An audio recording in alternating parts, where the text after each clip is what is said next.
Welcome to Soul Stories, where every tale touches the heart, inspires the mind, and stays with the soul.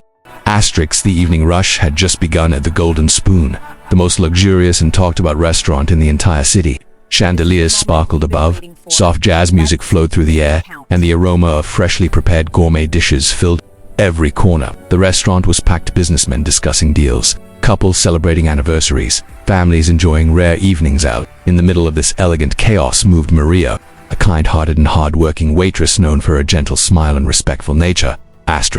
Maria approached one of her tables occupied by three wealthy men, each dressed in expensive, perfectly tailored designer suits. Their watches sparkled with diamonds, their perfumes were strong enough to be noticed from feet away, and their attitude filled the entire room long before their voices did. They lounged in their seats as if the place belonged to them, legs stretched out, chairs pushed back, and laughter echoing louder than anyone else's. Throughout the evening, they spoke to Maria as though she were invisible or worse, less than human. Water. Cold. Bring another napkin. You're slow. Hurry up. They snapped their fingers, waved hands dismissively, and smirked at each other after every rude comment they made. Maria remained patient, her smile small but steady. She needed the job, and she needed the tips, but most of all, she believed that kindness was not something others could take away from her. After serving them their appetizers, main courses, and desserts, each dish met with arrogant nods and half-hearted HMMs. Maria printed their bill and walked back to the table. She placed it gently in front of them. Here is your check, sirs. I hope everything was to your satisfaction. But instead of listening, the man in the middle pushed the bill away with two fingers, as though it were something dirty. Why should we pay for this? He scoffed loudly, drawing the attention of nearby diners. Another man leaned back, smirking. We're VIPs here. People like us don't pay for meals like common customers. The third man clicked his tongue and added, tell your boss to put it on the house. I'm sure he won't mind. He knows who we are. Maria felt her heart squeeze painfully. She had dealt with rude customers before, but these three were something else, sent out or disrespectful, and fully aware of their wealth. Still, she tried to keep her voice steady. Everyone pays for their meal. Sirs, those are the restaurant rules. They laughed at her boldness, loudly, mockingly, and for the first time that evening, Maria felt a small spark of fear and a larger spark of courage begin to grow inside her.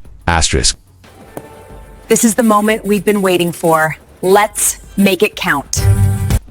Maria took a slow breath, trying to steady the tremble in her hands. Her heart pounded in her chest, but her face remained composed. She had dealt with rude customers before, but tonight felt different, heavier, louder, more humiliating. Still, she reminded herself of something her mother always told her: respect yourself first, and others will eventually follow.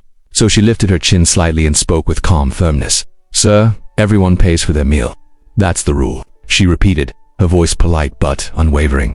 The three men exchanged glances, their lips curling into mocking smiles. They seemed almost amused by her courage, as if she were a child trying to argue with adults.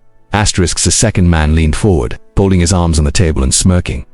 Go, we'll leave when we want to leave, he said slowly, emphasizing each word. But before that, tell me something. He tilted his head arrogantly.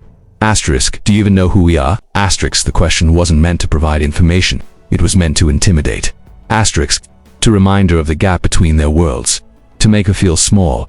Maria felt the heat rush to her cheeks, but she refused to lower her gaze. No, sir, she said, but it doesn't change the rules. For a moment, all three men went silent. Their eyebrows rose as if they couldn't believe her audacity. Then they burst into laughter, loud mocking, echoing across the restaurant. Their carefree arrogance clashed sharply with the tense atmosphere growing around them. Several customers paused mid-meal, forks suspended in the air. Some whispered to each other, poor girl, she must be terrified. Those men are out of control. This is embarrassing. The soft jazz music, once comforting, now felt distant. Even the golden light seemed dimmer with the discomfort spreading across the room. Maria could feel all eyes on her. Her stomach twisted, but she refused to let her fear show. She stepped a little straighter, her voice even firmer now. Please, sirs, I'm only doing my job. You enjoyed the food, you must pay for it. The first man clapped slowly, sarcasm dripping from every sound. Look at her, a waitress with a backbone. He leaned closer, lowering his voice but not his cruelty. Listen, sweetheart, we're connected. We can buy this entire restaurant if we wanted to. What makes you think we'll pay because you asked nicely? Maria's fingers dug into her notepad. Her throat tightened, but she didn't step back. I don't need to be special. she replied softly. I just need to be fair. The table went quiet. The men were no longer amused, they were irritated. Asterisk and Maria suddenly felt the shift. The subtle but dangerous tension rising. Asterisk, but she still stood her ground, unaware that someone unexpected was already watching. Asterisk, just as the tension in the room reached its breaking point. A quiet stillness settled over the restaurant like the air itself was holding its breath. Maria didn't notice it at first. She was too focused on the three men, whose smirks were turning sharper, more irritated. But the customers around them began to shift, their eyes moving toward the entrance behind the men's table. And then he appeared, a tall man, dressed in simple, clean clothes, a plain charcoal shirt, neatly pressed trousers, and no flashy accessories. He didn't look like a billionaire. He didn't even look like someone who belonged in a high-end restaurant like the Golden Spoon. But something about him demanded attention. Not his clothes, not his walk, his presence. He moved with calm confidence, the kind that didn't need to announce itself. As he approached the men's table, the room grew quieter, the whispering fading into a tense silence.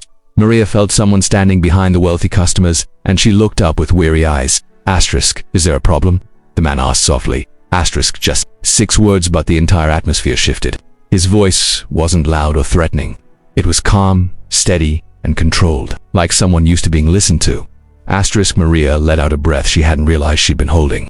Her shoulders relaxed just a little as she answered him, her voice trembling with exhaustion but filled with honesty. Asterisk, they refuse to pay their bill. Asterisk. The tall man nodded slowly, turning his gaze toward the 3 wealthy customers, but they still hadn't turned around. They were too busy laughing again. Asterisk. The first man snorted. Who's this now? Another waiter. Asterisk. The second man waved a dismissive hand. We said we'll pay when we feel like it. Can't you people? Asterisk. Then all 3 finally turned around. Asterisk. Their words froze mid-sentence. Their smiles disappeared instantly. Their faces went pale. So pale that even the dim golden lights made them look ghostly. The arrogance that had wrapped around them like armor shattered in an instant. Asterisk. Because the man standing behind them wasn't just anyone. Asterisk. He was Mr. Adrian Steele. Asterisk. The billionaire founder of Steele Enterprises. The silent owner of the Golden Spoon. One of the most powerful and respected men in the city. Asterisk. And most painfully for them, he was their boss's boss's boss. Asterisk. A man so high above them on the corporate chain that they normally only heard his name in speeches and company history. Asterisk. First man swallowed hard. The second one began to sweat. The third one couldn't even blink. Adrian didn't raise his voice, he didn't glare. Asterisk. He simply stood there, calm as ever, and somehow that made him even more terrifying. The entire restaurant watched in heavy, breathless silence, waiting for what he would say next. Asterisk. Adrian Steele stood silently behind the 3 wealthy men, his calm presence filling the entire space like a quiet storm. When he finally spoke, his voice was low, controlled, and incredibly powerful. He crossed his arms over his chest. So he said slowly, "You don't want to pay my employee." Asterisk. The words were simple, but the impact was immediate. The 3 men froze like statues. The first man's face twitched. The second began blinking rapidly. The third swallowed so loudly that the customers at the next table heard it. Asterisk. We didn't mean. Asterisk. We were joking. Asterisk. Of course we'll pay. Absolutely. Asterisk. Their voices overlapped as they stumbled over their excuses, each desperately trying to sound innocent. The arrogance that had filled them all evening evaporated like smoke. But Adrian didn't look impressed, in fact. He didn't even look angry. Asterisk. He just raised a single hand and they instantly fell silent. Asterisk. He had no problem disrespecting my employee, he said calmly. But now that you realize who I am, suddenly you remember your manners. The men looked down at the floor, ashamed, unable to meet his eyes. Adrian continued. Money can buy many things. He shook his head. That's something you 3 seem to lack.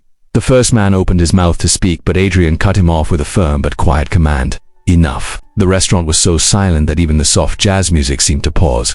You're banned from all my businesses, Adrian said, his tone final and unarguable. Restaurants, hotels, offices, everything I own. Starting now. Asterisk. The color drained from their faces completely.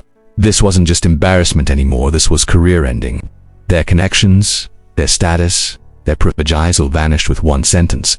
Asterisk. Maria watched silently, stunned. She had never expected anyone, especially a billionaire, to stand up for her like this. Asterisk. Adrian then turned toward her, and his expression transformed entirely. His stern face softened into a warm, genuine smile. Asterisk. And Maria, he said gently, her breath caught. You're promoted to senior staff, effective immediately. Asterisk. Maria's eyes widened, her hand flying to her mouth. Sir, are you serious? Asterisk. Adrian nodded. You handled yourself with dignity and courage tonight. You deserve this. And one more thing. Asterisk. He placed a hand on her shoulder reassuringly. Asterisk, your dinner tonight is on me. Order anything you like. Asterisk, that was it. Maria couldn't hold back the emotion any longer. Tears filled her eyes, not of sadness, but of gratitude, relief, and overwhelming joy. The restaurant erupted into quiet applause. Meanwhile, the three wealthy men walked out silently, shoulders slumped, their expensive shoes echoing on the marble floor. Asterisks, for the first time in a long time. Asterisks, they understood what real respect truly meant.